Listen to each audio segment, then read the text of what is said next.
Okay, so we spent all of last night and probably this morning and probably even the lunch shift complaining about Cade York, complaining about the Browns, complaining about the kicker situation, all of the above. But I'm not just somebody who comes on here to complain. I also want to put forth what I feel like are solutions to this kicker problem that the Cleveland Browns have. Now, there's obvious short-term fixes. Let's get like a 40-year-old Robbie Gould or try to convince a kicker out of retirement and swing that problem and fix it for 1 year. And that might work for a year, maybe two, maybe even 3 years. But the real problem with finding a kicker is that I think most people, including NFL teams, don't really understand that the kicker process has got to be different from your regular player process. Now, I've been accused on this channel of being a kicker hater or hating kickers because I have a couple of philosophies that seem kind of harsh about kickers. So fair enough. But if you understand where these philosophies come from, I think the team would be better at finding a kicker. And what I mean by this is, one, I don't believe in drafting kickers. I think that's a wasted draft pick every time. People have done it for the last 20 years. It worked out for one team. Everybody else has given up on that kicker or been in a position to where they can't allow that kicker's failures to continue and had to give up on that dude before he ended up being a good kicker. So it never works out for the team that drafts a kicker 9 times out of 10 when you draft a kicker. So I don't believe in drafting a kicker. I also believe kickers are highly replaceable. I think they're important players. Well, I think the position is important, right? You need somebody to make extra points. You need somebody to make basic field goals. But sometimes we overvalue kickers. Sometimes we overvalue what it means to have a kicker who can make a 55-yard field goal. Sometimes we overvalue what it means to have those guys or the potential to have that guy. And you handicap your team hoping for the potential to have that guy when what you really need is somebody who can make 45-yard field goals and under and extra points. My other thing is I think that coaches have too wide of a range for what field goal range is, right?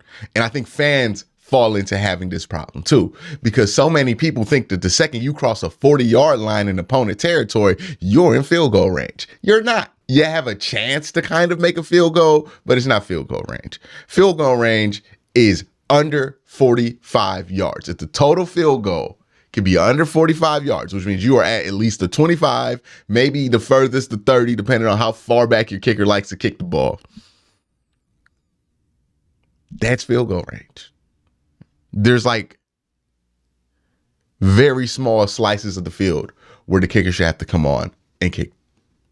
So I've been accused of being a hater, but I think that my approach would probably have been more helpful for the Cleveland Browns in the last few years. Now, I kind of glanced over my explanation on why I want to draft the kicker.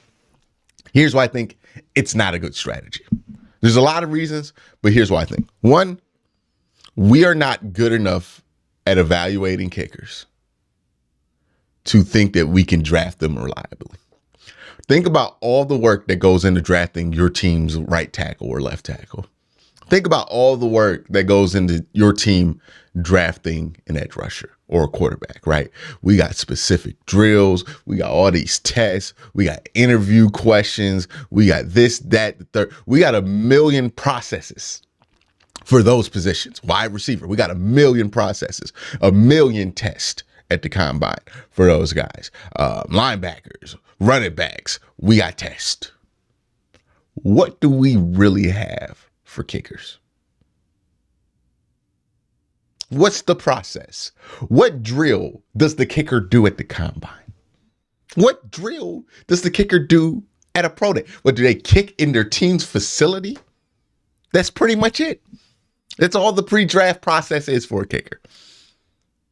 So one, just looking at the pre-draft process for a kicker versus literally every other position. Hell, we put the long snapper through more trials and the punter through more trials than the kicker because we just have no process for that. And I don't know if you can have a process for that, because that brings me to my second point of why you would never draft a kicker, which is the thing about kickers is, physically speaking, the ability to kick a 45-yard field goal amongst elite athletes is not a rare one. You go to XFL, find you somebody who kick 45-yard field goals. You can go to NFL in free agency, find you guys who kick 45-yard field goals, or at least are physically capable of doing it. Hell, there's guys in college that could do it. There's guys in AA college that could do it. There's guys at every level of football almost that are physically capable of making a 45-yard field goal. What separates the pros from everybody else is here. It's a mental game. That's the thing. When it's a mental game, you can't put a draft pick on it, because all we're doing when we draft the kicker is like, oh, look how physically capable he is. That matters the least, to be honest with you. Like, as long as you're physically capable to be an NFL kicker, you can make your 45-yard field goals, your extra points. After that, what does it matter? Because it's more about this. It's more about your mindset. And well, not even just your mindset. It's more about how you can bounce back from that kind of pressure, that kind of failure. See, kicking in the NFL is a mental beast. One, different than anything you experience in college or in high school, right? Because in high school, you miss a kick, you still go to that high school. In college, you miss a kick, you still on scholarship. Imagine, for those of us who have careers that we have worked really hard to get to, imagine every day of work that you've gotten into this place that you love, every minute of that job. If you mess up a little bit, you're out. Like, it's like that. Imagine the pressure you would have on a day-to-day basis. One missed call, you might be out. Cade York and kickers like him have worked very hard to get to the NFL. They finally get to the NFL. And no matter what the coaches say, no matter what the front office says, no matter what the guarantees are, they know what the reality is. I missed 3 kicks. I'm out. You're on a 3-strike policy as a kicker. It is what it is. And the reason for that 3-strike policy is not just to be overly harsh to kickers for no reason, but what's the whole philosophy of special teams? People get this twisted all the time. It's great to have a great special teams unit, no doubt. Not saying anything against having a great special teams unit. But you can never afford for your special teams unit to mess up. For punters, don't fumble the punt. And that's basically all punters got to do. Just don't fumble the punt.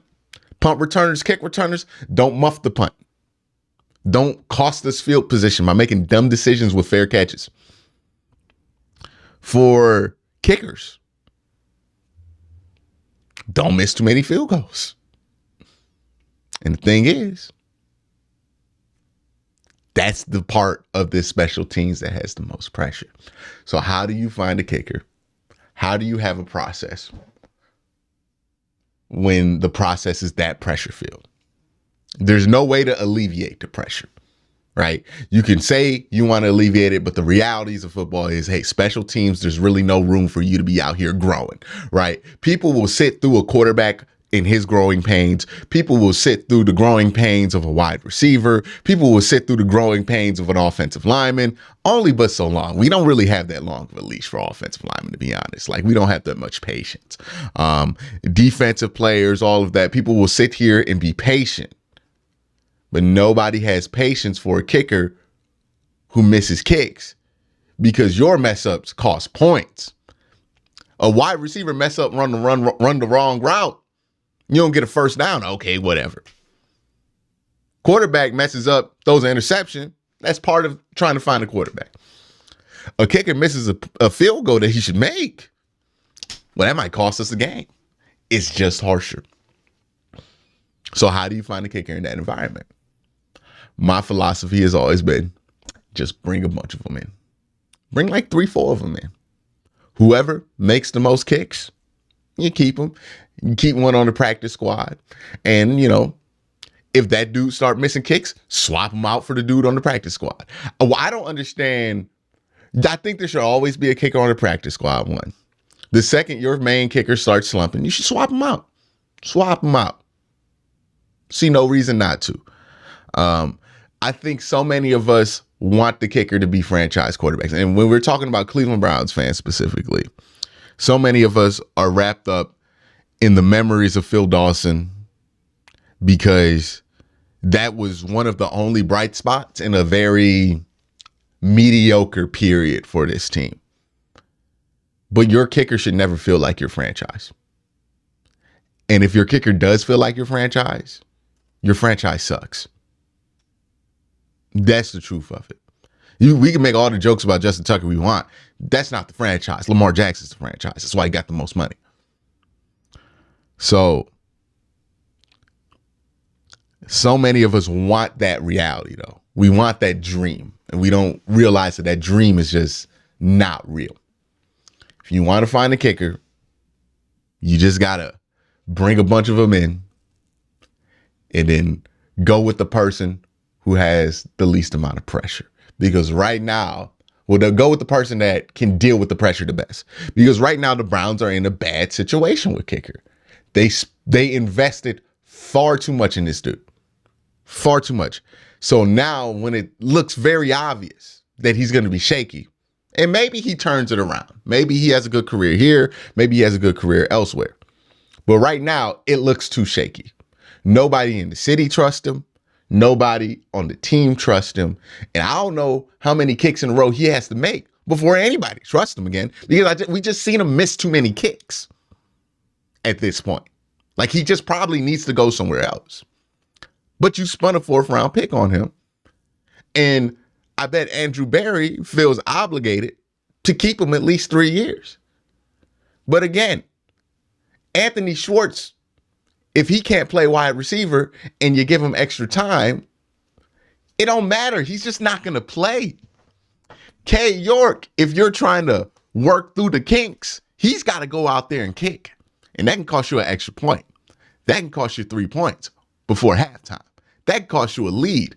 That can cost you a game. It's not the same as these other positions. We can't look at it like other positions. The harsh reality of kicker is you need to find somebody who has the mental ability to be able to fail at a very large scale and forget about it like that. That's not Kay York. Or at least it's not who Kay York has shown himself to be. The successes need to be cleared out just as fast as the failures. And in order to find that guy, you probably need to bring a bunch of guys in. That's what I would do. That's what I think would solve this problem. Let me know what you think would solve the problem in the comment section below. Y'all have a great day. Have a good night.